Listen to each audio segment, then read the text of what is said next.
Yos nakama, selamat datang di Lifestyle Anime. Versi lokalisasi dari One Piece Chapter 1031 sudah rilis. Dan itu artinya, inilah saatnya untuk video review dimulai. One Piece Chapter 1031 mendapatkan judul The Science Warrior, atau dalam kearifan lokal dapat diartikan sebagai sang prajurit ilmu pengetahuan. One Piece Chapter 1031 mendapatkan jatah color cepirit, di mana Oda menggambarkan beberapa karakter yang menjadi nomor 2 di kelompoknya masing-masing. Zoro dan Beppo digambarkan secara full body di bagian depan, sedangkan di bagian belakang Oda menggambarkan wajah dari Marco, Killer, Katakuri, King, Ben Beckman, Silver Straight, Sabo, dan Shiryu. One Piece Chapter 1031 masih melanjutkan kondisi Big Mom yang menjadi buntelan magnet dan tertimpa besi-besi rongsokan. Para kru Kaido tak percaya jika Big Mom mampu terkena serangan telak seperti itu. Law dan Kid terlihat kelelahan setelah menggunakan teknik awakening mereka. Rasakan itu, dasar nenek gembrot sialan, ucap Kid. Law sangat terkejut melihat kekuatan awakening dari buah iblis Chiki-Chiki no Mi milik Kid, di mana Kid mampu memberikan kemampuan magnetik pada orang lain. Law kemudian bertanya mengenai seberapa kuat daya magnet yang dapat dia berikan pada orang lain. Namun Kid menjawab jika dirinya tak akan membuka semua kartu asnya pada Law. Tiba-tiba sebuah besi rongsokan meluncur dari area tempat Big Mom terkubur dan mengenai salah satu anak buah Kaido. Big Mom kemudian keluar dari tumpukan besi rongsokan tersebut dengan kondisi yang sangat marah. Hidup atau Oshiruko. Big Mom menggunakan teknik soul focus untuk mengambil jatah jiwa dari para kroconya Kaido yang berada di sekitarnya. Kemudian Big Mom memberikan jiwa-jiwa tersebut pada seluruh besi-besi rongsokan yang berada di sekitarnya dan dia jadikan sebagai homisnya. Lalu Big Mom menarik keluar 1 tahun dari umur miliknya dan memakannya untuk mendapatkan kekuatan yang lebih besar lagi. Karena Big Mom saat ini sudah sangat kuat, dia hanya bisa bertambah kuat apabila dia memakan jiwanya sendiri.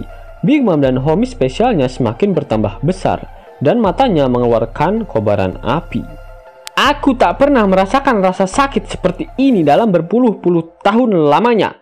Aku mengakui jika kalian itu kuat, teriak Big Mom.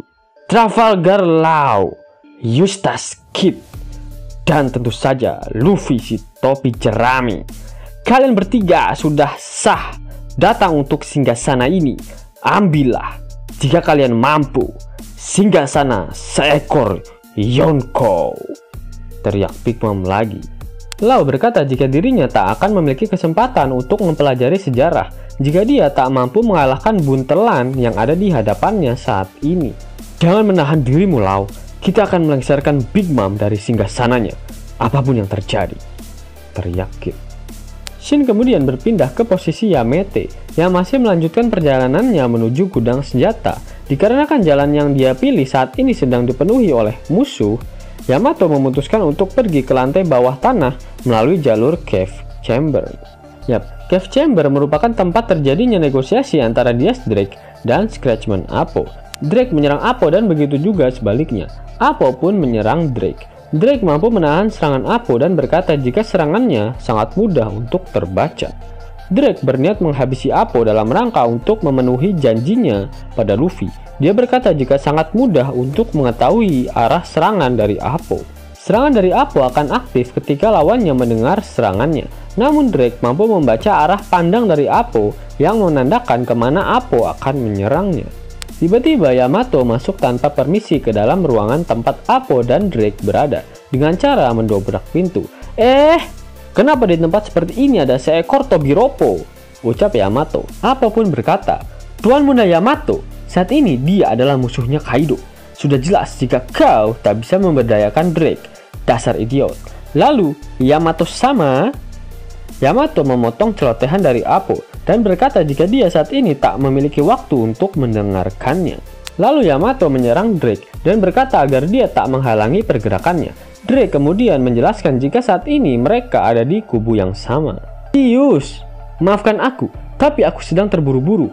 Onigashima dan ibu kota bunga saat ini sedang dalam bahaya, ucap Yamato. Numbers bernama Fugaki tiba-tiba menghancurkan dinding dan mulai mengejar Yamato. Appo kemudian memerintahkan kedua number sisanya untuk menemaninya dalam mengejar Yamato. Drake juga ikut mengejar mereka. Shin kemudian berpindah ke lantai 2 kastil milik Kaido. Kedua agen CP0 telah sampai di tempat di mana Robin dan Brook berada. Para suku Minx mencoba melawan anggota CP0 dan meminta Robin dan Brook untuk melarikan diri.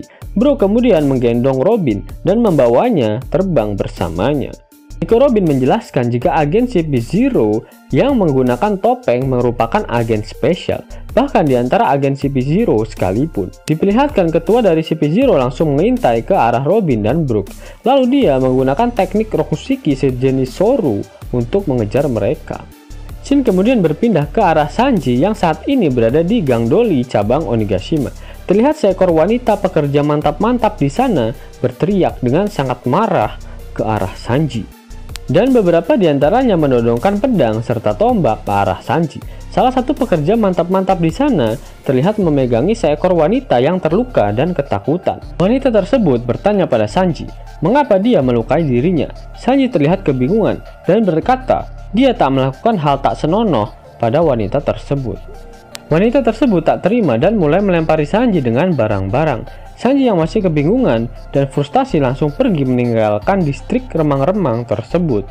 Sanji masih tak percaya jika saat ini dia telah melakukan hal yang tak senonoh pada wanita untuk yang pertama kalinya. Sanji mencoba mengingat kembali apa yang terjadi. Diperlihatkan momen di mana saudara-saudara dari Sanji yang menyerang Koset, sang kepala koki dari Germa. Di sisi lain, Queen akhirnya tiba di tempat Sanji berada. Dan Sanji pun mengingat apa yang terjadi pada wanita pekerja mantap-mantap barusan.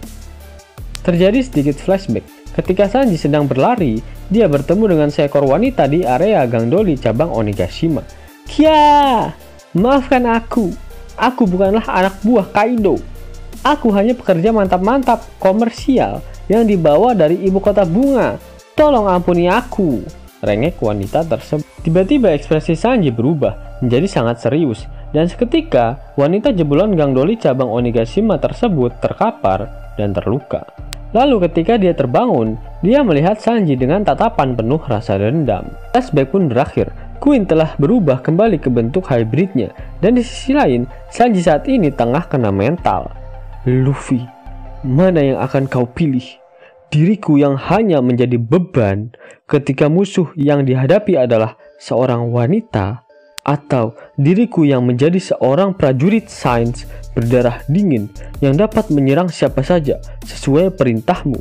Mana yang lebih berguna untuk sosok Raja Bajak Laut? Ucap Sanji dalam kebingungan. Sanji kemudian mengeluarkan kaleng kongguan red suit-nya. Queen terkesima saat melihat kaleng tersebut. Sanji akhirnya menyadari jika kaleng kongguannya lah yang memicu kebangkitan kekuatan sains dalam tubuhnya, dan dia berpikir jika semua ini tidak dapat dirubah lagi.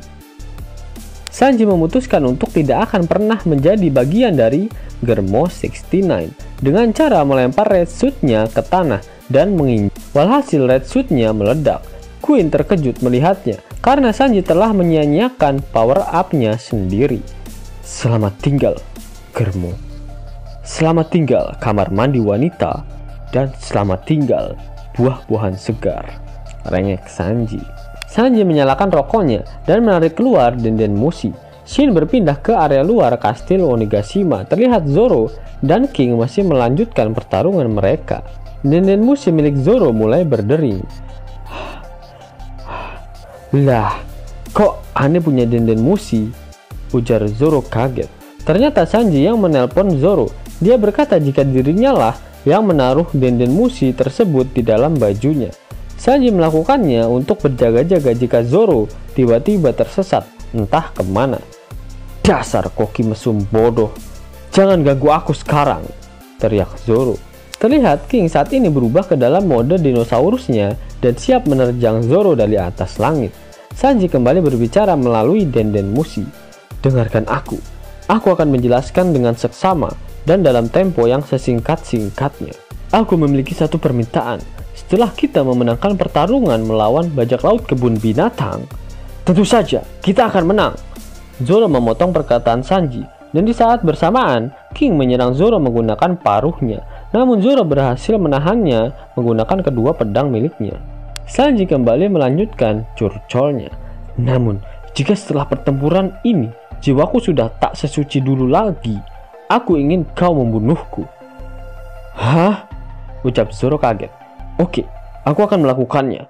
Meskipun sebenarnya aku tak tahu apa yang terjadi. Namun, membunuhmu adalah hal yang aku nantikan setelah pertempuran ini selesai. Jadi, janganlah kau mati sampai tiba waktunya nanti. Tutup Zoro. Siap. Tutup Sanji. Perbincangan antara Sanji dan Zoro pun berakhir. Tiba-tiba Sanji menghilang di hadapan Queen. Queen yang kaget lantas berteriak. Dia menghilang? Apakah ini juga termasuk sains milik Germa? Woi, anaknya Judge. Sanji tiba-tiba kembali muncul di hadapan Queen dengan tubuh yang dipenuhi dengan api. Hei, Bagong. Saat ini aku sudah terbakar. Apakah kau berani untuk menambahkan lagi bahan bakar untuk apiku ini? Hell Memories. Sanji akhirnya menendang Queen. Yap, jika kalian sadari Sanji sudah dapat menghilang tanpa menggunakan red suit miliknya. Hal ini juga pernah dilakukan oleh saudaranya, Niji. Dia mampu menggunakan serangan berbalut listrik tanpa menggunakan red suitnya. Sehingga kekuatan sains dalam tubuh Sanji sudah benar-benar bangkit seutuhnya. Apalagi jika kalian perhatikan, alis Sanji pada manga One Piece chapter 1031 ini arahnya sudah sama dengan milik saudara-saudaranya. Apakah ini artinya Sanji memang benar-benar sudah menjadi bagian dari Germa 69?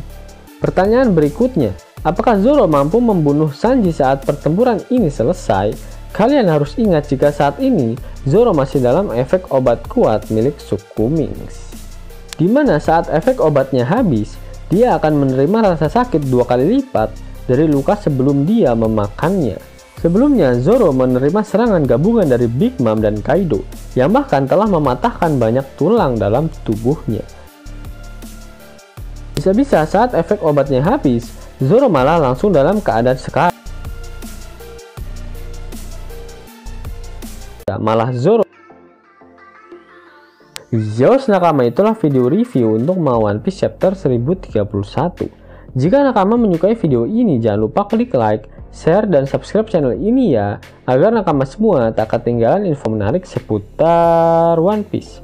Arigato.